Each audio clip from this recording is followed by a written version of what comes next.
At least it looks good when it's broken. Yep. Today on Dead Charger Garage, that one. We're gonna raise the front end a little bit so it's off the bump stops. We're gonna totally ruin everything by putting 2 7 Sure Grip gears in the back, which will hopefully also fix the vibration. And then we'll go ahead and unfrig the charging system.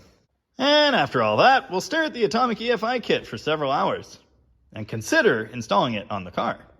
But most importantly, we're just gonna stare at all this greatness. Here we are in my new video editing lounge, where we can also see some other things that I'd really like to delete from the car. Maybe someday we'll fix this, but maybe not. What do you think of all this, Betsy? Yeah, that's what I figured. I've got it sitting on a jack. Yeah, that looks about right. Maybe a skosh higher. I think that's it. It's right in the middle of the travel in the front. Still has a bit of rake, but it's not quite looking for pennies, so now I just have to magically adjust the arms and get it to sit exactly like that. Well, I went up 4 turns, but of course now I'll have to drive it and see what it looks like when it settles. I did bounce it a few times. Something tells me it's gonna need more. Oh, and by the way, if you're wondering if adjusting your torsion bars messes up your alignment, the answer is, well, yeah, but if it was dropped on its nuts like this thing, the likelihood of the alignment being any good is low. Addendum to list. I need to do the valve cover gasket on this side, because despite all that silicone, it really isn't sealed very well. I already did this one, and I think it's holding up okay. Oh yeah, still need an oil cap. Oh yeah, still need a thermostat correct housing and an upper hose too. I should just stop putting things on the list. It's never gonna get done. You can see after jacking it up, the front tires are sitting goofy. You gotta drive them back and forth and let the tires work themselves back out and let the front end settle some before you really judge where your adjustment's at. But it may well be alignment time when I'm done. That's fine. Huh, in person, this red looks really dark right now. Interesting. I wonder how many times over the next 40 years I'll have this alternator in and out. I know not everybody has time to watch every single one of my videos, but I do enjoy drive-by comments. Like the other day on the not charging video. Somebody said, put on a bypass wire from the alternator straight to the battery. Well, not only did I already do that, I captured it on video. It's in the first charger video. And not only that, I made the Chrysler charging system video that says to do that. It's fine, it's fine. Yeah, this car deserves a blankie. Although between you and me, this fender is covered in hail damage that, well, the body guy didn't bother fixing. Interesting.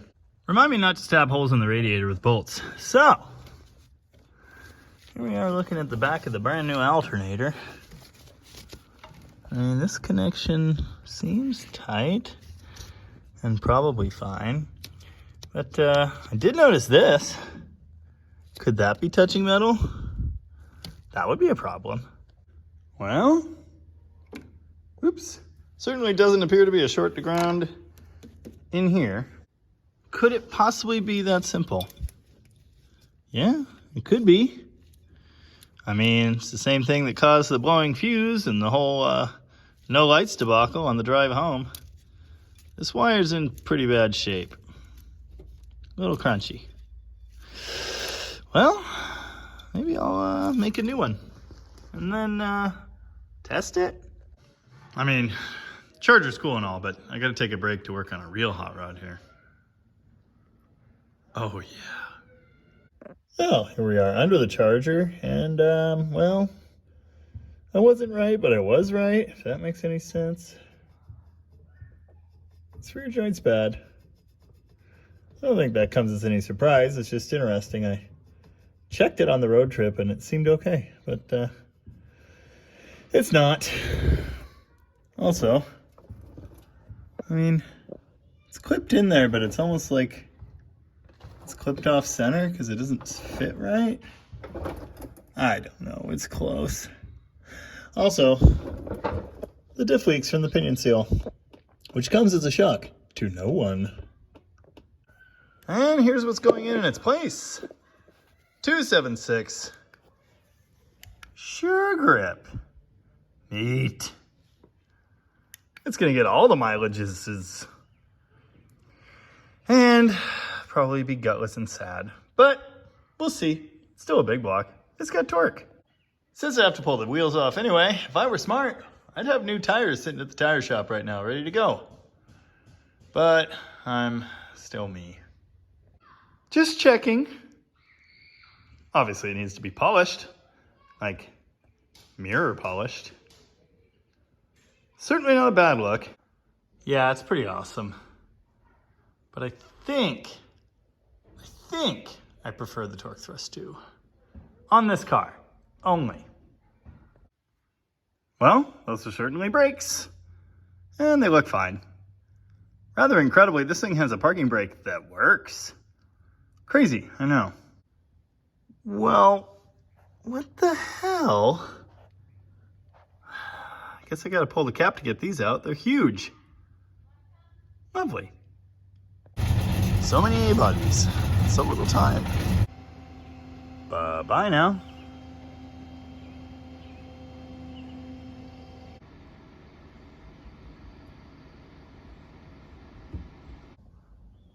When scientists eventually invent a hovercraft that looks like a 68 Charger, I'll buy one. Yeah, this isn't the most ideal of things, really. And everything was going so well. This thing is from a 72 Fury. That's a 49 case. They use bigger U-joints. No one has the conversion joint I need. I've been through this before when I did the Charger 4-speed. Should have bought an extra. Oh well. Release the shmoo! Oh, I think my drain's full. Uh-oh. It smells like gear oil in here. All right, decision time. That is a 489 case out of a 72 Plymouth. It's got a 276 Sure Grip for the ultimate in highway cruising. Unfortunately, it's set up for the big, ridiculous U-joint, and I can't get a conversion joint today. That's a 323 limited slip that came with the Demon. It uses the correct U-joint, so I could just put it in. Yeah. Well, the jury's in on this. Shiny, fancy caps and bolts, new Richmond gears, and what's this? 8620. Do the math on that. That's a 430 rear gear. Holy crap. That does explain the RPMs. Never even heard of a 430. I got a set of 456s over there. No, I have a set of 488s.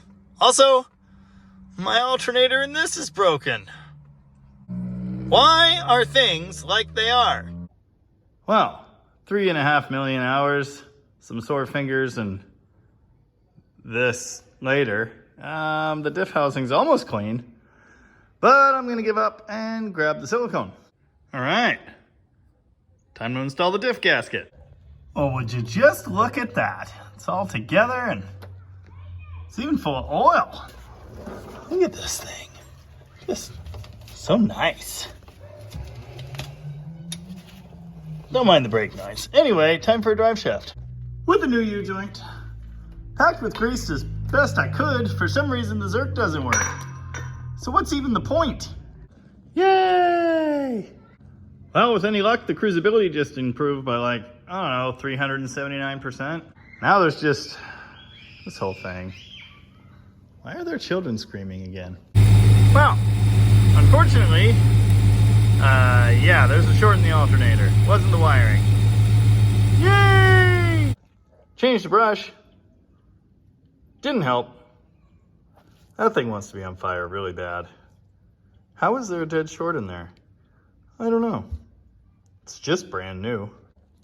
Well, guess I'm gonna use this one. It's It's really no good. Bearings are all shot. But it will probably charge the battery. The good news is I'm getting really quick at R&Ring this piece of crap. Interesting. The other brush is broken. And that's not all. That's foobar. Those are touching. Those should not be touching. That puts voltage straight to ground. That explains the flying fire. Okay. It's fine. It's fine. It's just like an $85 remanufactured unit with 300 miles on it. Anyhoozle. Alternators. That's a dual field. That's a single field. Notice they're the same body. The way to turn the one into the other, ground the second field. That guy. All you gotta do is take out that little carbon washer thingy, put the screw down so this connector is grounded to the case, and you're good to go. These are triggered by the ground side. These are triggered by the power side. They're the same unit. Okay, it's not quite that simple. You need a washer that matches that size to get that to connect and all that to be tight. So anyway, I just made a jumper wire. Ground out the second one, you'll be fine. Okay.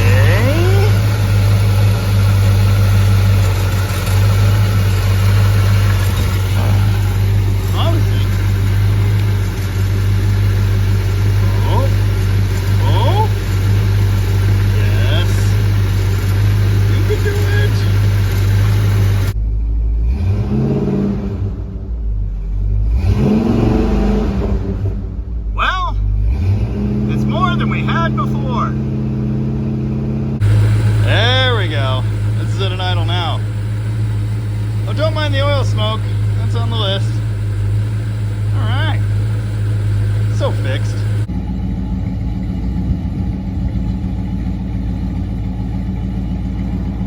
Well, very successful test drive to the grocery store. It drives great. It's plenty spunky with the 3.2s. It's not slow. Honestly, I don't even really notice the difference in performance. I think it's probably down to how I drive this car, which is a little different than this one. Everything works, no vibrations, no horrible noises, not even in that clattery old alternator. Don't even notice. So that's good. Well, I spent a good chunk of Father's Day on this project, but at least I can drive it again. Happy Father's Day to me. Next on the charger, thermostat, and maybe the atomic kit? I don't know. It runs pretty darn good. I do have all the things necessary to tune on the Edelbrock as well. I'll keep thinking about it. Oh yes, as you can probably tell, the front end settled quite a bit. Back to almost where it was, so probably take a few more turns on the bars. Aired up the air shocks too, and now it's even higher, so it's got more rake, not less. I'm gonna rip out all the 90s Tastic stereo stuff. And honestly, probably the TAC too. Really don't need it. This is a cruiser, man. I like that nice, clean look. I'm obviously going to retain the speakers, and I'm gonna put one of those tiny Bluetooth heads in the glove box. And that'll be it. The good news is I don't need to do any of that to drive this sucker to work. And since the weather's actually going to be kind of nice, I'm going to want to do that. So what's going to happen now? How about an oil pan gasket? And maybe we'll go ahead and do that transmission swap I've been putting off for months. And then we could go drag racing again. Yay! So there you go. Thanks for watching. And remember, Mongo only pawn in game of life. Did I already use that one? Oh yeah, anyone want to buy a ridiculous amp and subwoofer setup? Useless to me, so let me know.